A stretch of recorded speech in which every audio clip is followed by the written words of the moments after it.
Mr. Szubryt and 30?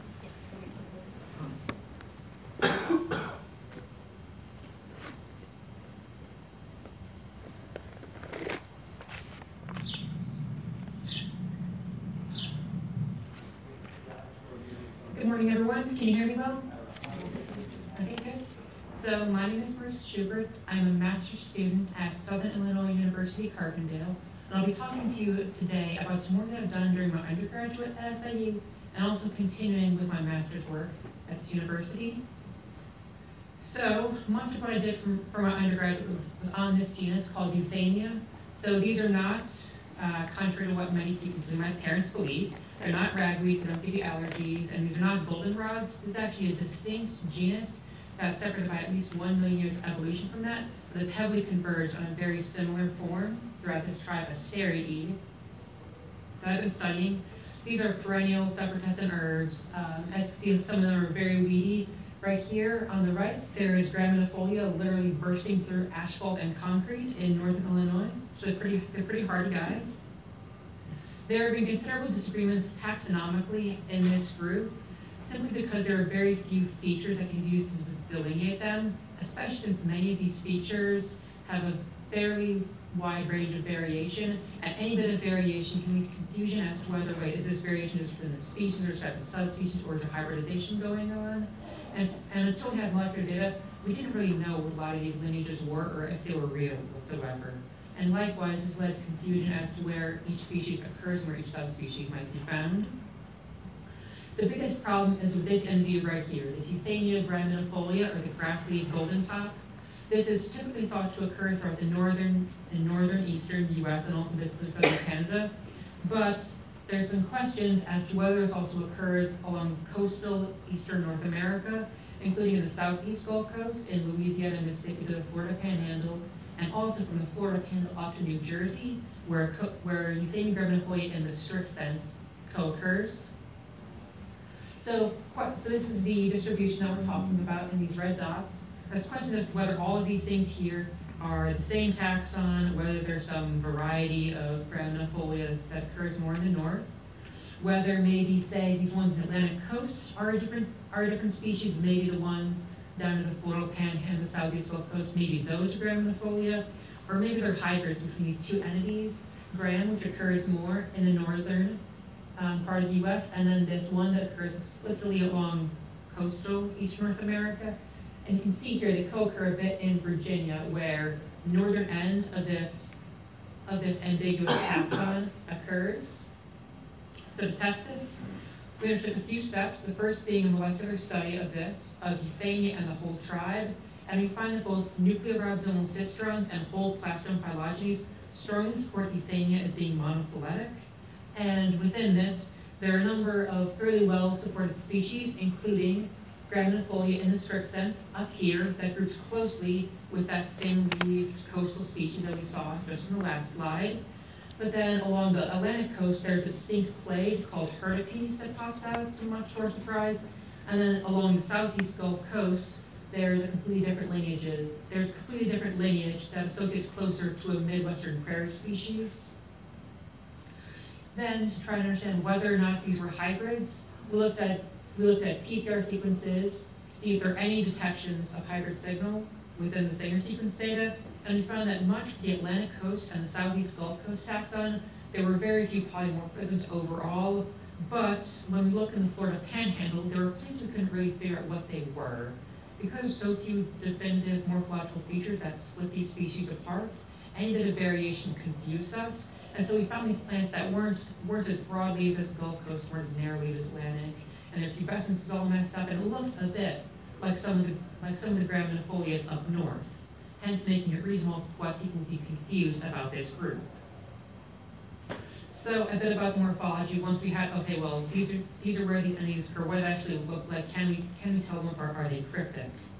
So we find generally that in North America, this graminifolia ranges hugely from being completely glabrous, not a single hair on the whole plant, to these incredibly pubescent forms where they're almost very soft to touch on the stems, leaves, basically everywhere. In the Gulf Coast, they're often lightly pubescent, but in a different way. The hairs are short rather than long and kind of soft. And then often, in the Atlantic coast one here, they're often entirely glabrous or with very few hairs that kind of resemble graminifolia, making it reasonable how some people could confuse what these taxa actually were. But nicely, a lot of the features that differentiate species in this genus have to do with resin pits. So here we can see that along the Atlantic coast, there's tons of them. They're very deep, they're very conspicuous, whereas there's some that occur in the Gulf East, that occur in the southeast Gulf Coast, but there's essentially none in leaves of the northern US species, graminifolia. And we also see that floristically, there are differences. The northern plants and the ones along the Atlantic coast, their heads tend to be more campanulate, bell-shaped. They're wider, tend to have very, very short peduncles or stalks, if any.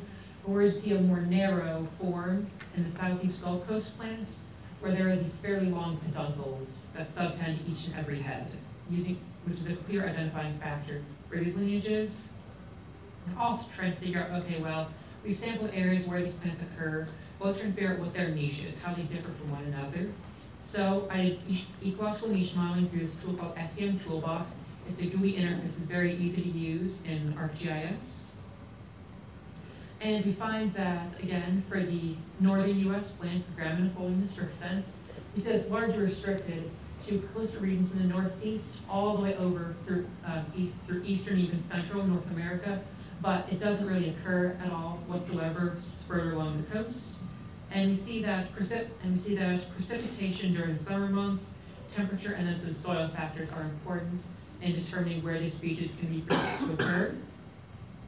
For the southeast Gulf Coast taxon, this scabra, we see that precipitation during the summer and winter months is incredibly important, as is the sand content, in these soils up to the Florida Panhandle, whereas we see that there are different soil factors driving the distribution of this Atlantic coast plant, where there tend to be where there's a larger focus on the amount of silt and coarse fragments in soil. And just sort of put it in perspective as to where all of these plants occur. So graminifolia, again, is strictly throughout the north, a bit along the coastal region, where we see this Atlantic hirtipes start to go upon. There have been questions as to whether there are hybrids occurring up in the northern part of this range, where graminifolia sister taxon, that really narrow-leaved coastal species occurs. There's both of these weird axillary fascicles, but it seems to be a product of convergent evolution rather than hybridization. So looking any one or even a few factors in this genus can be really difficult to tell these species apart. But we do see that right here in the Florida Panhandle range, near the Apalachicola River, where often serves as sort of biological barrier to different species. At the border of each, we do see some hybridization occurring, and we found another pattern of hybridization occurring elsewhere in the US at sort of the end of one species range.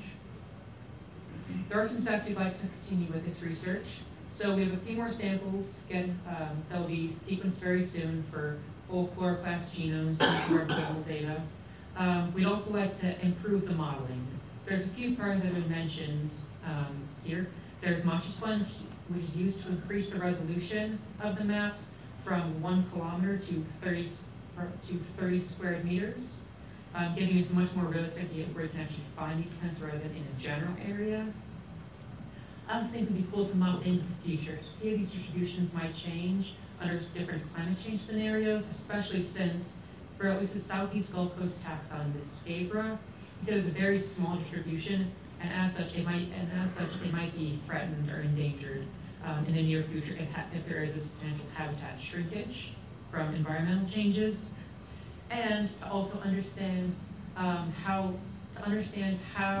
the niches of these organisms have been changing in the past. We'd like to do some modeling at least to the last glacial maximum, and to account for differences in evolution. So maybe back at different time periods, lineages hadn't split just yet. I'd like to utilize a program called Morphological that accounts for when lineages have split and subsequently how their niches might be different in the past.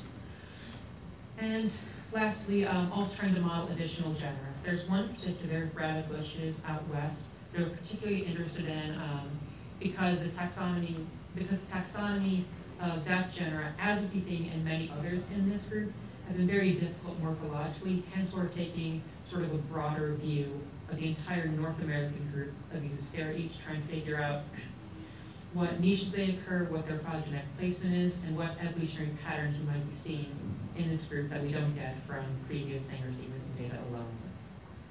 And so with that, I'd like to thank a number of people. Of course, my home university, SIU, the Plant Biology and Zoology departments for funding me, as well as this NSF scholarship that my advisor, Dr. Newbin, very generously got for us. Dr.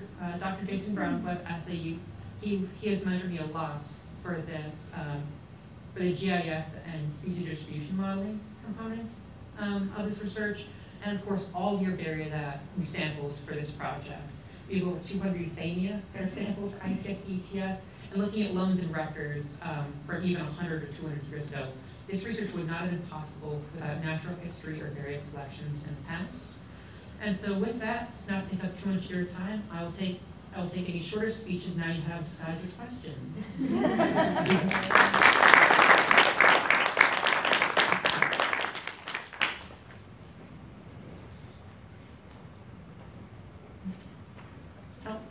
Okay, so the type of data you have again, is plastum that you're working with your current data set?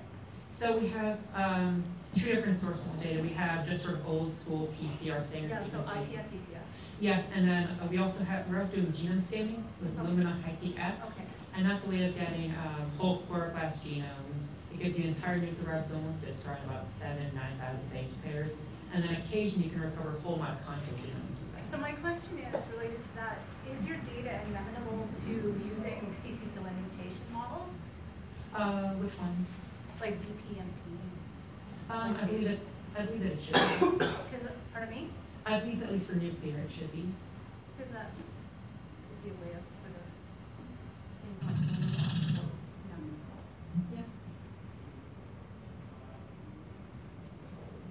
how So I had a question about modeling into the past. Will that incorporate any genetic information, or is that more of like a niche modeling type? So for that, what you need for that is a time-calibrated time velocity, which we have for this genus already.